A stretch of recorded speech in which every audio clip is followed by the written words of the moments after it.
Here we go. Alright, we're gonna get somewhere in this episode, ladies and gentlemen.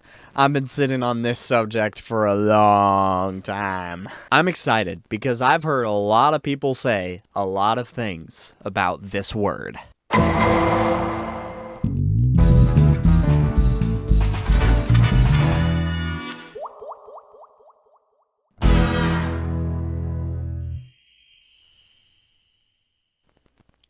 Let's start by laying out the definition of judgment. What kind are we talking about here? We'll be visiting the subject of Christianity a lot in this video, so I'll first distinguish the biblical judgment, the final judgment that only God is capable of when we all die. He looks at your heart and your whole life and decides where you go. Right, so we're pretty clear on that one? Doesn't need much more explaining. We'll call that one the divine judgment. Next, we'll talk about the one that most people use most often, which is judgmental.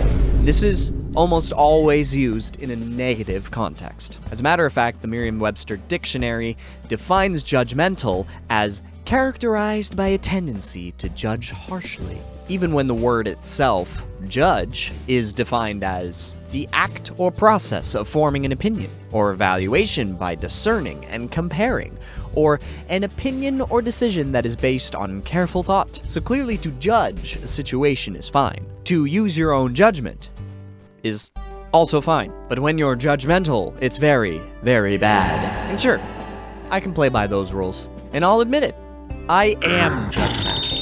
But if you ever say to someone, only God can judge me, in any other way than mere jest, then you are getting yourself into some very hot water.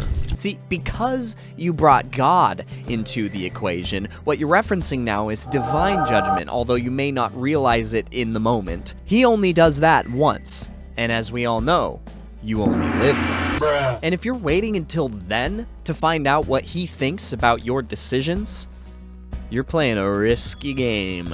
And what you're doing is using it as an attempt to be in two places at once. An eternal dimension of which you have no grasp of, and a place that exists with hard, tangible rules and standards with which you are trying to escape. One does not simply use this phrase to become ethereal to responsibility and the lives that they're affecting. So let's address the phrase feeling judged, or being judged, and then we'll talk about the way that people wrongfully quote Jesus saying, "Don't judge," and the subject of judgmental Christians. Why are you feeling judged? What are you being judged for? But no, seriously, people judge. That's just a fact. How do you handle that? This is where the word discernment comes in.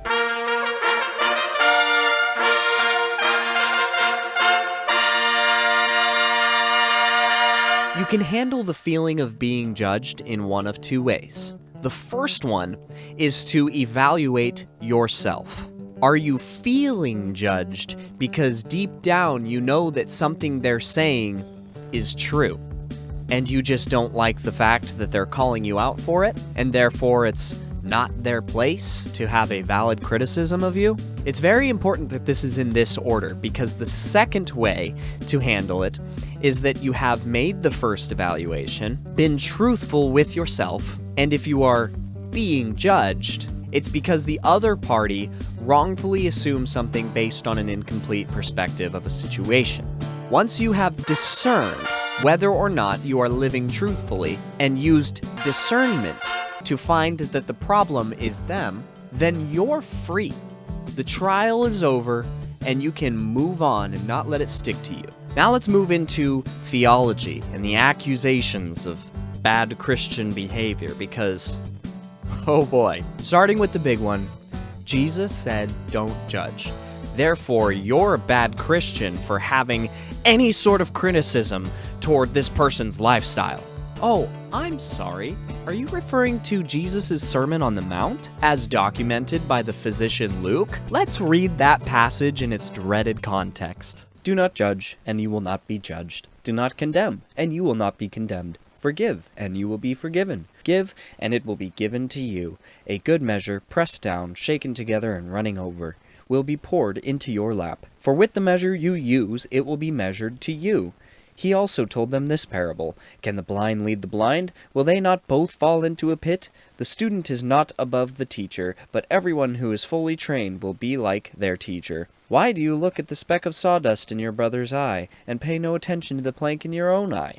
How can you say to your brother, Brother, let me take the speck out of your eye, when you yourself fail to see the plank in your own eye? You hypocrite, first take the plank out of your eye, and then you will see clearly to remove the speck from your brother's eye. Or how about the account of Matthew, an apostle of Jesus? Do not judge, or you too will be judged. For in the same way you judge others, you will be judged. And with the measure you use, it will be measured to you. Why do you look at the speck of sawdust in your brother's eye and pay no attention to the plank in your own eye? How can you say to your brother, Let me take the speck out of your eye, when all the time there is a plank in your own eye? You hypocrite, first take the plank out of your own eye, and then you will see clearly to remove the speck from your brother's eye. Do not give to dogs what is sacred. Do not throw your pearls to pigs. If you do, they may trample them under their feet, and turn and tear you to pieces. So, in case you didn't catch it, don't judge is not merely a blanket statement. What these passages are describing is hypocrisy, which in all fairness, Christians are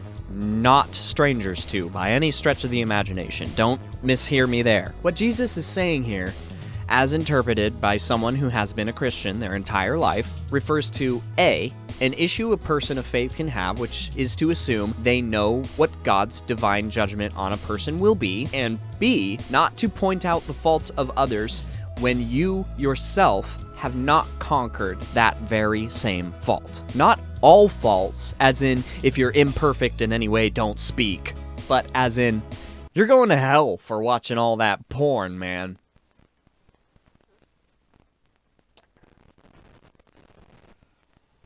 And literally moments after this, Jesus continues by describing discernment, speaking about true and false prophets, true and false disciples, and the wise versus foolish builders. He gives us a blueprint on how to judge a plant based off of its fruit, which means seeing the results of one's actions, what a person yields in their life, what they manifest, the evidence of their impact, however you want to put it, and making a call about that person accordingly, be it to speak up about something, remove yourself from them, not take their advice, and so on. So instead of using the word judgment, the word you may be looking for is condemnation.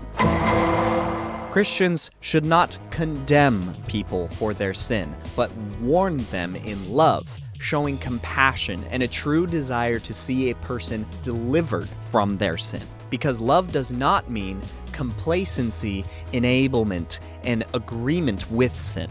It means you want the very best for a person, which is biblical truth. Even if that truth is hard because it doesn't sound pleasant to our fleshly desires. If a Christian isn't doing a good job of showing the love part and is scorning you and inflicting their own version of some sort of punishment onto you, or being hypocritical, they are condemning you, and they are in fact in the wrong. But if they are simply trying to explain where you're misaligned with biblical truth, but doing it in a way that is respectful, inviting, and even petitioning, they are not judging you. They are trying to warn you, because God is going to judge us all at one point. And with all that being said, it's okay to judge. If by judge, what you mean is to discern with wisdom. All right, bye.